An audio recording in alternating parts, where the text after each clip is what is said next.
Good day! A short while ago, whilst frequenting London town, I was invited to play and capture some Dawn of War 3 multiplayer gameplay. We were given one game mode and all three armies to play with, so sit tight and I shall unload the knowledge bombs into your eager peepers. At the event, we mostly played 2v2s on the new game mode, the name of which eludes me, but essentially you have to destroy all three objectives to win.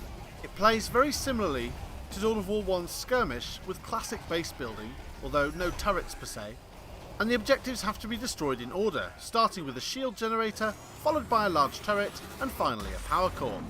The resource points in Dawn of War 3 are very similar to other Dawn of War games. Similar to power generators in Dawn of War 2, all points can be reinforced with outposts. These outposts are armed with a turret in Dawn of War 3, and they let you build generators depending on the type of node. Some nodes are exclusively power, others are just requisition, and some are a mix.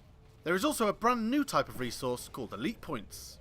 One thing worth noting that I didn't immediately realise is that builder units, servitors, Gretchens and Bone Singers, can decap and cap points. The Bone Singers also have a teleport ability, which makes them particularly useful for spamming early and dominating some early map control. For those not swayed by the new looking objectives, I have been told that classic victory point mode from Dawn of War 2 will be supported on launch. The cover system from Dawn of War 2 is dead and buried, but there are some new additions to the map to help make up for this. Firstly, we have stealth areas, steam vents in the map or abandoned buildings. These areas completely stealth your units within them, useful for keeping vision in certain areas of the map or scouting ahead for the long-range weaponry like the whirlwind or fire prism. There are little areas that give advanced cover. After a short setup time, a bubble appears which protects units from grenades and presumably incoming fire. The best way I found to flush out these was with melee units or a nice big force commander hammer smash. Finally, on a 1v1 map I briefly got to play, there was a bridge that allowed easier access to the enemy base. After destroying an object near the bridge, it let the drawbridge fall and gave me a nice access point. I don't know if this can be repaired and my new route cut short, but sadly I didn't have long enough on the map to check.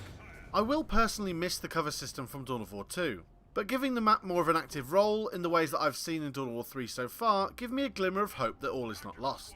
Hero units that you may recognise in a fashion from earlier Dawn of War games are called elite units in DAO 3. They are purchased with a special unique resource we mentioned earlier, elite points. These points build over time even if you don't have any elite resource nodes, but grabbing an elite node early will certainly give you an edge throughout the game. These nodes will be hotly contested, as the elites are powerful and can easily turn the tide of battle. Each army has a handful of elites to choose from, but only 3 can be selected into your loadout and then used in the subsequent battle. Some elites are individual heroes like the Force Commander or an Eldar Farseer, others are elite squads like Terminators, or the most expensive ones are super units like the giant Eldar Walker.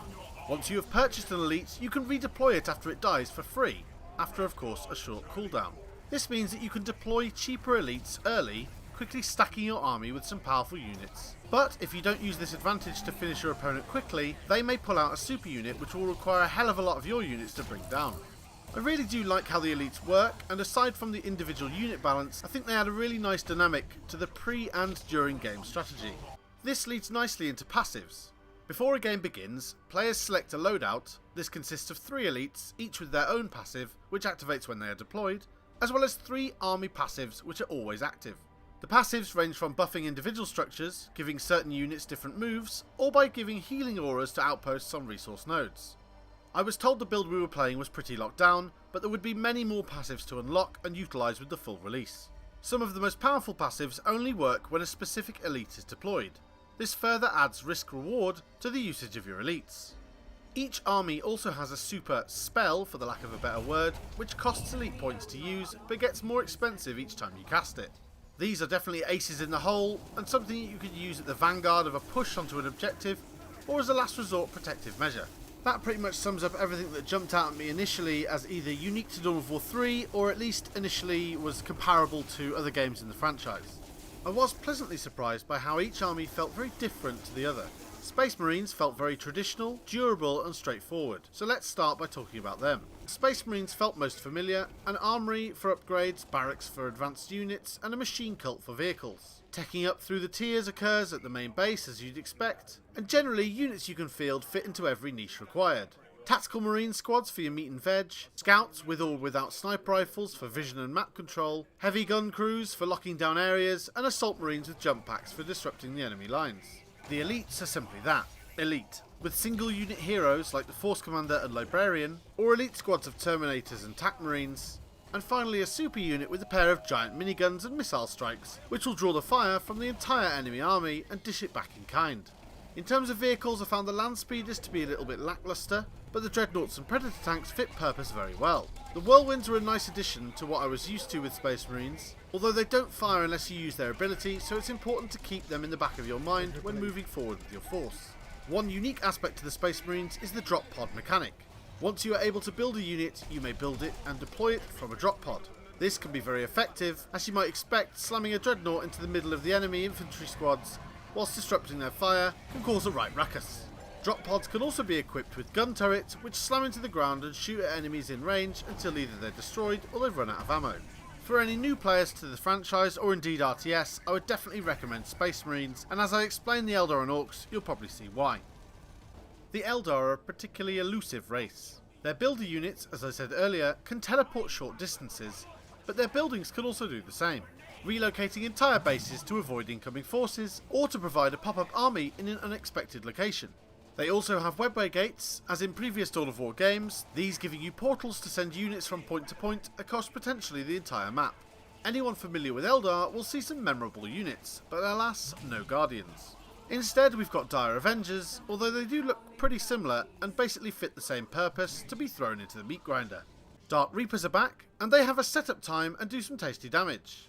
There's the classic Howling Banshees for the melee wet work, Rangers, which is surprisingly damaging, and when used effectively are highly irritating to fight against. And finally, what I thought were Warp Spiders are actually Shadow Spectres, a new anti-army unit which I've never come across. The elite infantry again come in a familiar form, Wraith Guard. But there is a new addition which are squads of 3 Wraith Blades, which are basically miniature Wraith Lords who love a hot bit of melee. Any Dawn of War veteran will be delighted to see Viper jet bikes, Falcon grav tanks and fire prisms on the vehicle choices. There is however no Wraith Lord, but this is instead an elite. With the inclusion of the Wraith Lord, we also have the Farseer, but no Seer Council, and in fact there are no squad elites for the Eldar. We also have an elite Banshee and an elite Ranger, and finally the super unit, a Wraith Knight, which is essentially a colossal Wraith Lord. The Wraith Knight is a great centrepiece unit for the Eldar, incredibly powerful, great disruption, and also very agile. His leaping ability grants him very good escape as well as initiation. The Eldar's AoE global ability is a form of Psychic Storm, which can be attached to a unit to give it greater range. I found this ability quite difficult to fight against, but in the 3 to 4 hours that we had with the game, I'll forgive myself for not fully understanding every ability inside and out. The Eldar are fairly micro heavy, and to fully maximise their potential, you'll need to use the webway gates and guerrilla tactics. Moving on to our final race, the Orks, these again play differently to both Space Marines and Eldar. Unlike the Marines and Eldar, Orks do not tech up via their HQ. Orks instead tech up by building Warg banners, and these serve multiple purposes. As well as providing the incremental journey to tiering up, they also offer a large AoE bonus, which grants the Orks a hasty speed boost, and I think an increased damage for a short time. Building Warg banners just outside the enemy's line of sight, and then working the boys into a frenzy before attacking can be a great way to give yourself an edge when initiating combat. The Warg banner's final gift is mana from heaven, in the form of scrap metal which falls from space around the Warg banners once they are placed and will continue to fall as long as the banner stands. These piles of metal can be used by almost all Ork units to upgrade themselves, extra armour for the boys, or a rechargeable shield for the war trucks. This functionality alone gives the Ork players a lot to deal with, but something that can be very effective if micromanaged correctly. I do feel like this makes the Orks one of the hardest races to play, but potentially one of the most destructive. Orky infantry is pretty much what you'd expect, standard boys, shooter boys and finally some knobs. More specialised infantry includes tank busters and def gun looters, although I couldn't seem to find any storm boys, which makes me a little bit sad because they're a favourite unit of mine, but the Warg boosters provide enough speed to overrun most enemies in seconds, so perhaps they're not needed. Vehicles are quite varied, but basically you've got your standard war trucks, some artillery, and then the killer cans and def dreads. The elites, like the Eldar, don't seem to contain any squads. There's a war boss and a weird boy, which are directly comparable to the Force Commander and Librarian, a big mech and a mad dread, which are essentially special killer cans and def dreads, and finally the super unit, the Morkanaut, which is a giant fat orky walker, which I actually found to be quite slow and easily tied up. But perhaps the lack of experience with the Orks probably had a lot to do with that, and I'd like to give it another few goes before I make a final verdict. Orks of course do have an AoE ability that can be cast. It's quite similar to the Eldar Storm, and it's basically a vortex of swirling scrap metal. I would love to get more hands on with the multiplayer. I feel like having to learn all 3 armies in as many hours made it rather difficult to fully evaluate how well the game plays in a slightly more competitive arena. I would say I struggled a little sometimes to spot and identify certain units, but this again could be down to a lack of experience and time with the units and armies. Generally I had a good time, and even though my heart aches for the sync kill animations we know and love, I do want to play more Dawn of War 3. Guys and girls, thank you very much for watching. I hope this has answered some questions that you've had about Dawn of War 3 and the multiplayer up until now. Please hit like and subscribe, and let me know in the comments what you think. Until next time, good noon!